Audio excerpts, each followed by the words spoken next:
We'll move on, and I talk a bit of quality of vision. So I was thinking when we had this course on Lasik complications, why do we have, I said to my staff, Jerome asked me just last week to be a member of this panel, said I have to do something on Lasik complications. I said, Doctor, we don't see Lasik complications.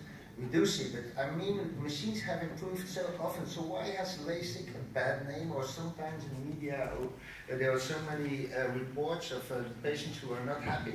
So let's have a look at quality of vision. We have to think about, like this is a patient, it's only minus 3.50 with a slide cylinder. This patient, he's a perfect candidate for wavefront optimized LASIK, of excimer laser treatment or classic excimer laser treatment. On the other hand, same patient, 20/20 vision with -5. Is he a good candidate for excimer laser treatment? Yes, but I think we can do a much better job if we do some kind of topo guided or wavefront guided to see this irregular kind of astigmatism. So I think we have to talk about quality of vision, have a better look at what our lasers can do, and why is the bad name. I just want to give you a short overview. We all know a normal cornea is prolate, which means that the cornea is steeper at the center than in the periphery, and we can see this also in hyperopic treatments like this one, in which we see a steeper center and which can help us sometimes for near vision even, to make this cornea more prolate. On the other hand, when we do myopic LASIK, we can see oblate cornea, which is much flatter in the center than in the periphery. So let's have a look. I'm going to show you 3 images with 3 lasers, a broad beam laser, the import, I think it's a broad beam, yeah, who was treated years ago. Then a patient of mine with the Nidec EC5000 with a slit beam, and then with a flying spot laser. All patients had -6 diopters of myopia beforehand. Now just have a look at the Q value, which with the broad beam laser, which was the older laser, we induced a lot of spherical aberrations, and we had a Q sphericity of 1.99. Newer generation laser already reduced these numbers of this sphericity, and with nowadays lasers we do even better. Just have a look at the effective optical zone in all these 3 patients. Having just imagined with newer lasers we can get better results and we can have much more happy patients. Night vision after LASIK, is this a problem? It used to be a problem, and I think it still exists, don't get me wrong. But like this patient who came into our clinic and who had a slight myopia, subjectively measured. When we looked at the wavefront refraction, we were quite astonished because it showed -3.50.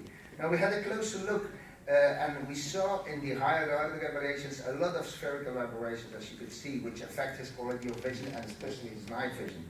Now with this wavefront aberrometer we're using, we can change the pupil size. And just have a look, when we have a pupil of 4 mm, this patient was about with wavefront refraction -1.70. Moving up to 5 mm, that's 2.5. 6 mm -3, and 7 mm -4.5. So this means this patient from daytime to nighttime, he has a shift of 3 diopters of vision. So no wonder that in the clinic he performs maybe quite well, but at night he has a big problem. So with wavefront optimized LASIK, which is available on most LASIKs right now, I think we can have good results, as you can see here, where we have good refractive results, but also considering higher order, and this is not always the case, because when we're treating someone like a -6, we will induce some aberrations. But just have a look at this one. Here we have the higher order aberrations, which were very, very low before the operation. Just look after the operation, we didn't induce any aberrations. Well, we changed it a bit, but we have very, very low aberrations. Just have a look, this is a patient with a -9 diopter, which John wouldn't treat because he treats up to -8, but she had a thick cornea. One was treated years ago, and as you can see, she has a very oblate cornea.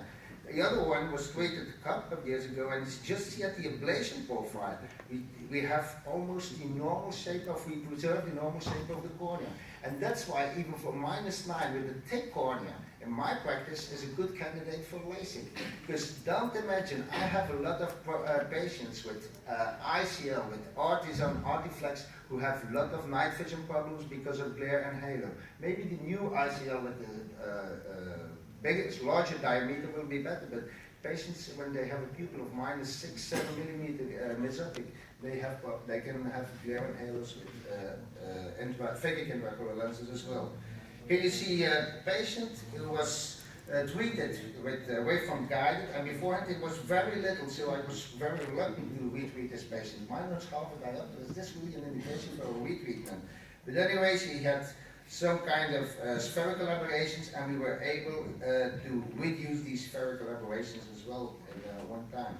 Also, double guided can be interesting for increasing the quality of vision. When patients have night vision problems, we can retreat this patient. It was a patient about -2 diopters, I think, and we retreated it with double guided, and at the same time increase the optical zone to increase his quality of vision. So I think we have to, we can prevent it with good laser profiles, with nowadays lasers, with aligning the patient correctly, centering the patient, and keep all these things. Also use a decent optical zone. And this way we can improve the quality of vision, I think, with our machines. Also, what's quite interesting is if you have different profiles, if you have a patient with problems, just look at the different possibilities. What would be the best to treat it? Does it make sense if I do this treatment? And just always play it a bit on the safe side, or at least that's what we do in our clinic. That's an excellent review of the issues of quality of vision after LASIK. So the one thing you have to retain from that is that you should never compromise on the size of the effective optical zone. And here, there's an important thing, is that the effective optical zone is not the nominal. In other words, what you enter in terms of the optical zone in the laser is not necessarily what you will get in terms of topographical change as effective optical zone, because it depends on the profile of your ablation.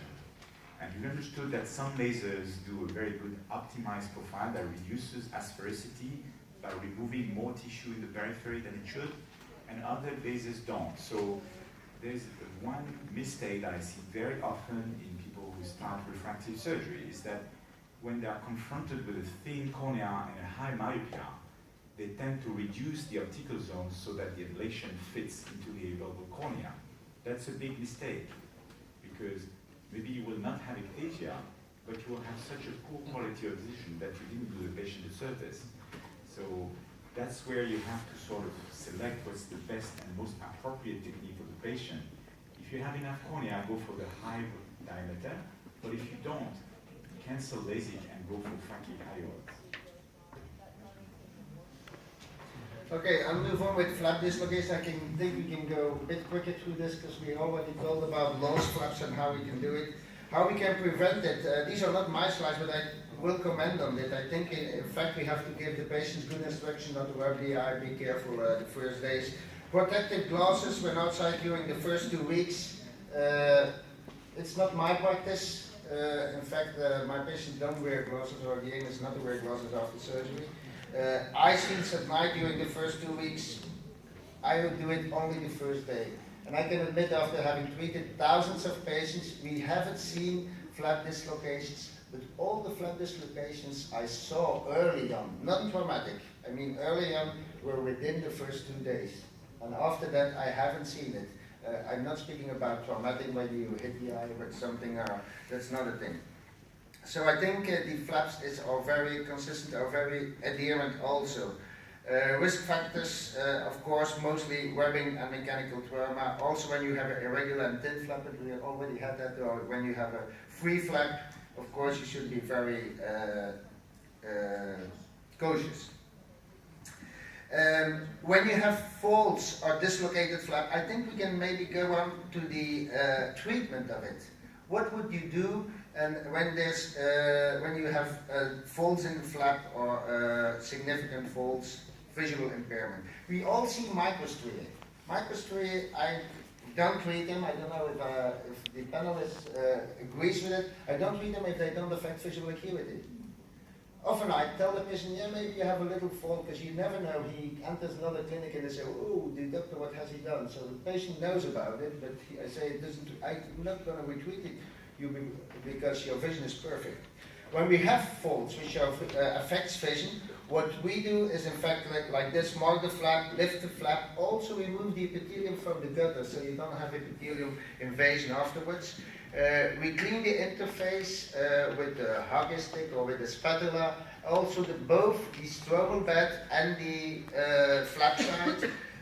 We iron the flap stroma, and we iron it. The first time you do it, you iron it, and they don't disappear, these three. They just stay there. And what's quite interesting is when you leave the microscope, you say, I've worked here for a quarter, for 20 minutes, and it seems like I have nothing done. But then again, you rinse the eye and you let the flap swell, and the day after, everything has disappeared. So I think what you see are epithelial folds.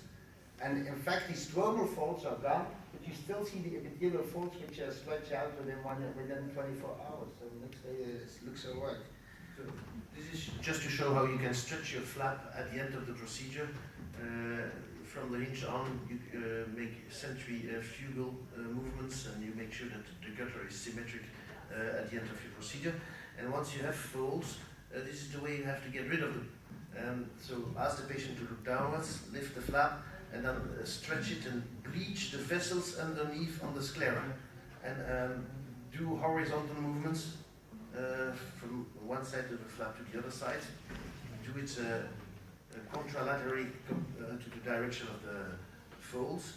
And at the end of that procedure, you will be disappointed, because immediately after you did this maneuver, you still will see folds in the flap. But the next day they will disappear. I want to comment on it because in the literature sometimes they say we have to debride the epithelium.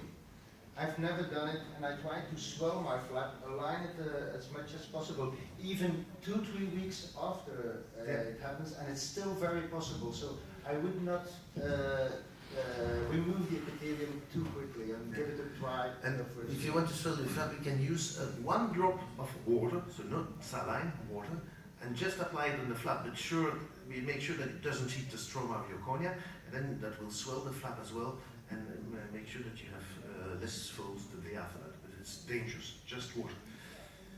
One additional tip for late fall. This is a treatment of falls 9 months after the surgery. And you can see that these falls were very significant, as you can see here in the corner topography. And stretching can be applied, as shown by Jérôme, but you can add PTK to remove the fibrosis between the fold on both sides of the interface. In other words, you program a very low amount of ablation, 10 to 15 microns, on both faces of the interface, and then you can obtain this very nice result. We have to move ahead, otherwise... Sorry, small question. When you do the PTK on the folds and you're doing transepithelial? On the other side of the flap. Yeah, on the other side only. Not on the epithelial side, inside the interface. In the inside. On the stroma and on the inner side of the flap. When you do it on the